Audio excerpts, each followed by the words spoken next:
Jésus a pu dire à Dieu, lorsqu'il était sur la terre, ta loi au-dedans de mes entrailles. Ta loi est au-dedans de mes entrailles. Amen. Psaume 40, verset 8 à 9. On va lire Psaume 40, verset 8 à 9.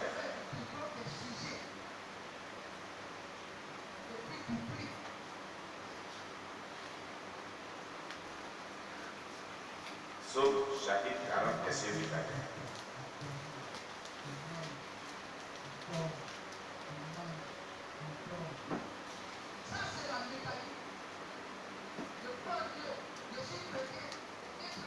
Psaume chapitre 40, verset 8 à 9. Oui.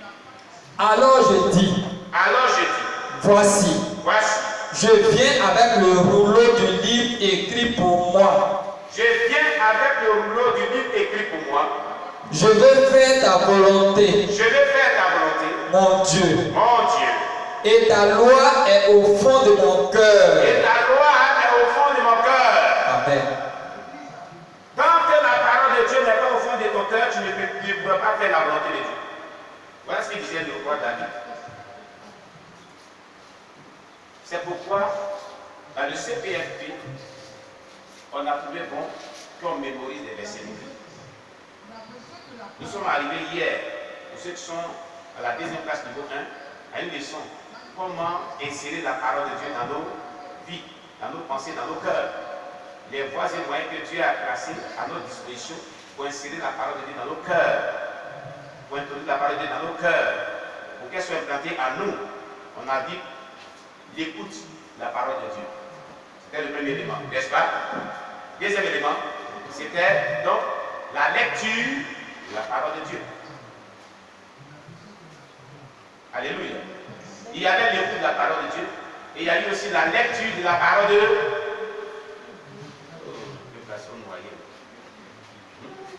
Il y a d'autres même qui doivent plus s'élever. L'écoute de la parole de Dieu, la lecture de la parole de Dieu, la méditation de la parole de Dieu, l'étude de la parole de Dieu, les séminaires, les prédications, les enseignements, les conférences, ils sont de Dieu. Dieu les utilise pour insérer la parole de Dieu dans nos cœurs et dans notre être. Si vous n'avez pas la gloire de Dieu dans votre cœur, qui est la parole de Dieu, comment vous allez faire la volonté de Dieu? Soyez saturés de la parole de Dieu, la connaissance de la parole de Dieu. Ça va vous susciter vraiment l'envie toujours de pouvoir faire la volonté divine. Alléluia. Dieu nous bénisse. Le Seigneur Jésus-Christ portait ainsi la loi de Dieu dans son cœur. Pour ce faire, tout enfant de Dieu né de nouveau, qui a accepté Jésus-Christ, a le pouvoir sur la loi et vit par la foi en son Sauveur Jésus-Christ. Il a le pouvoir sur le péché. Qu'est-ce qu'il dit? Oh là là. En ayant la loi de Dieu dans son cœur. Amen. Gloire à Jésus-Christ. Dans le désert, lorsque le tentateur, le diable, est venu pour tenter Jésus, avec quoi Jésus-Christ a pu le combattre? Avec quoi le tentateur est venu le combattre? Avec quoi Jésus-Christ l'a combattu? Dans le désert, est-ce que le tentateur avait le livre le tentateur ouvert?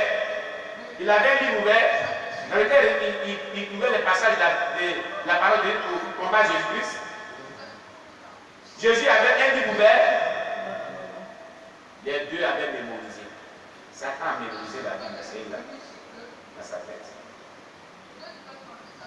Il a ça dans sa tête. C'est ce que cela veut dire. Mais il l'utilise dans le mauvais sens pour attaquer le corps de Christ. Vous comprenez? Satan maîtrise la Bible, mais il l'utilise dans un mauvais sens contre le corps de Christ, pour envoyer les gens en enfer, et pour détruire la vie des gens sur la terre, et pour mettre les gens dans la captivité diabolique. Jésus aussi a démontré que il avait mémorisé la parole de Dieu, le désert. Et il nous montrait là l'exemple, le modèle à suivre. Que tout enfant de Dieu doit maîtriser la parole de Dieu. Parce qu'il va arriver un temps où la Bible, les gens vont supprimer la Bible sur la terre. Vous ne les avez pas. Le projet a déjà commencé. Le pape s'est créé une Bible. Il dit que notre Bible, elle est révolue. Ah, vous ne les avez pas. Les Libounites ont fait la Bible. La Bible de Jésus-Christ africain. Comment elle s'appelle là, ce Ivoirien? Ils ont bien fait. Non, c'est pas lui. Plus de 1000 ans, comment il l'appelle? Il a créé sa Bible, non? Hein? En créant sa Bible, il a dit quoi? Notre Bible n'est pas la vraie Bible. Tu vois ce qu'il a dit? C'est pour ça qu'il a créé sa Bible. Vous voyez? Mais, ce que Jésus a dit, ça va rester. Il dit, tout chose peut passer. Tout chose peut passer sur la terre. Mais ne passera pas un seul iota de la parole de... Oh, ce peuple-là. De la parole de Dieu. Acclamez Jésus pour vous.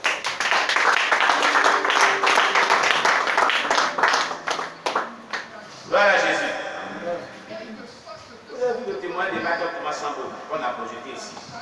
Délivré des mains des Boko Haram. Et ils l'ont pris, ils l'ont envoyé dans une forêt profonde. Et ils ont tiré sur lui, ça n'a pas marché. On l'a fait boire de l'acide mélangé avec une mixture très dangereuse. Il ne voulait pas boire. Là, quand Michel est descendu du ciel, il a dit qu'il faut boire. Il l'a bu, il n'est pas mort.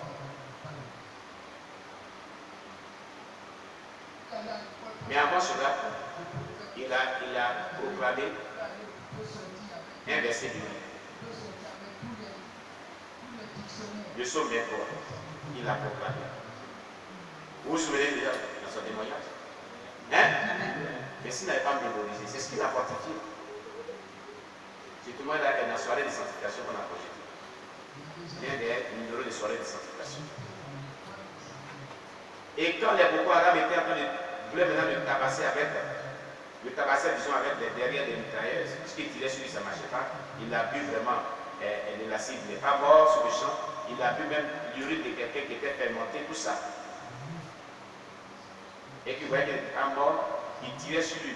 Ça ne rentre pas, les balles ne rentrent pas. Donc ils sont allés poser les mitrailleuses, ils ont uriné dessus pour dire que ça a détruit son médicament, il a fait le médicament. Ils ont tiré dessus lui, ça ne marche pas. Ils prennent tir en haut, ça marche très bien. Quand ils tirent sur lui, ça ne marche pas. Ils disent bon d'accord. On va de l'acide. Ils ont mis de l'acide avec un poisson. On dit bois, il dit bois pas.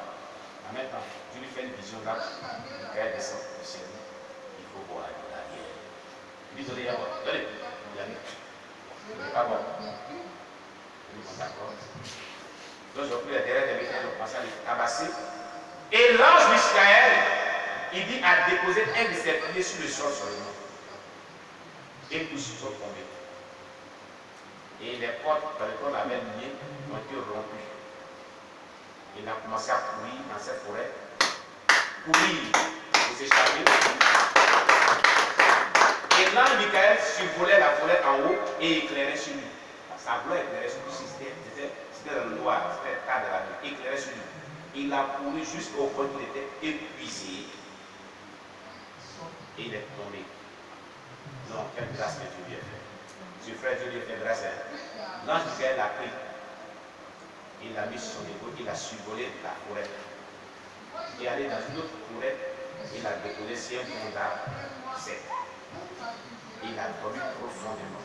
Quand il s'est réveillé, il y avait l'ange Michael qui était là. Il y avait deux autres personnes qui étaient là, qui étaient des anges. Ils voulaient fuir. Là, il a dit non, il ne faut pas avoir peur. Ce sont deux anges. Celui-là s'appelle grâce, celui-là s'appelle bonheur.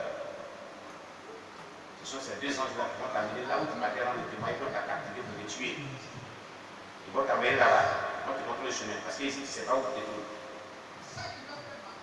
Le témoignage est sur la chaîne YouTube. Michael Thomas Sambo délivré des mains des Boko Haram. Amen.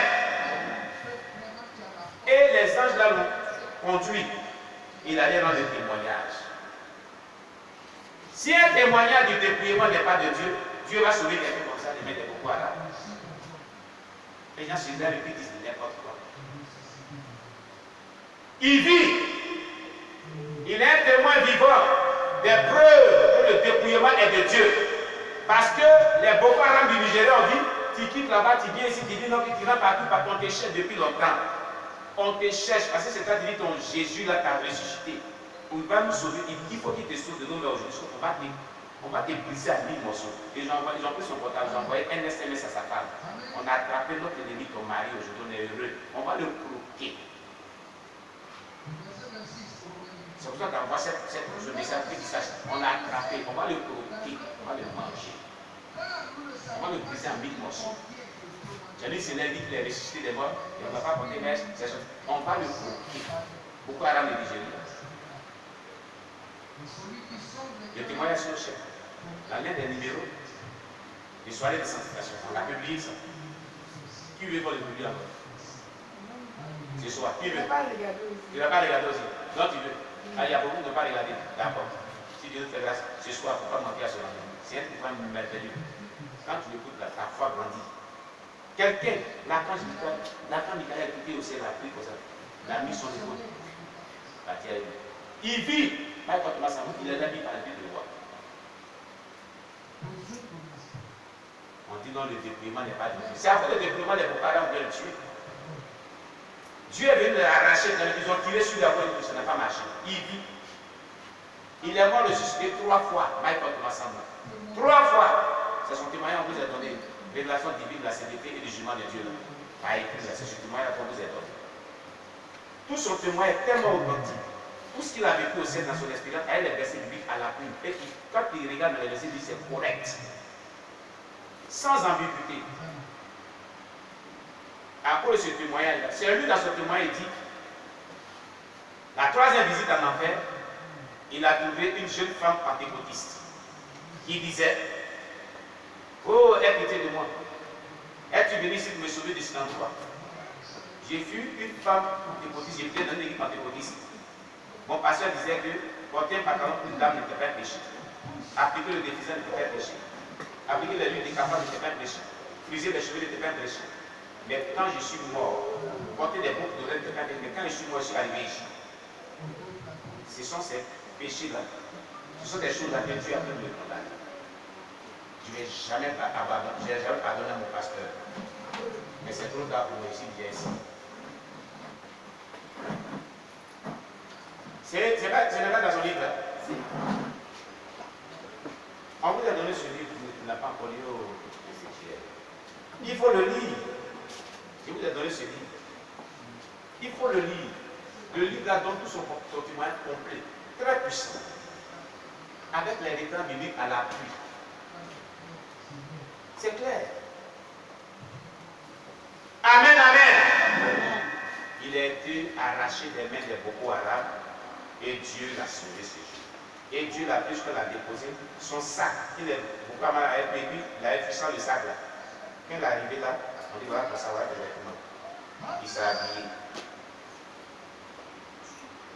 Une voiture céleste avec les anges ont pris jusqu'à le déposer. Il s'est habillé. Il est parti. Au lieu de témoigner, où il devait rendre témoin dans la vie. Il est arrivé. Il a appelé le pasteur Paulinique à qu'il vit. Parce que quand j'envoie les SMS à sa femme, elle a donné le SMS aussi. Le message envoyé, puis toutes les deux étant de gêner, prier pour lui, comme les gens gênaient, prier pour l'apôtre Paul et l'apôtre Pierre et Jean. Et Dieu l'a délivré de la main. Il allait à la vie de témoignage. C'était tellement merveilleux. Alléluia. Et Michael Thomas Sambo vit encore, il est au Nigeria. Il va de lieu en lieu, il donne le témoignage sur le dépouillement de la sainteté véritable. Que Dieu nous bénisse. On acclame le Seigneur Jésus.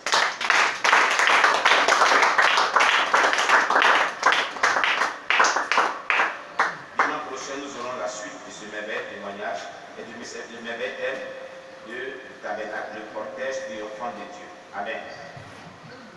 On verra la suite avec le cortège triomphant de Dieu.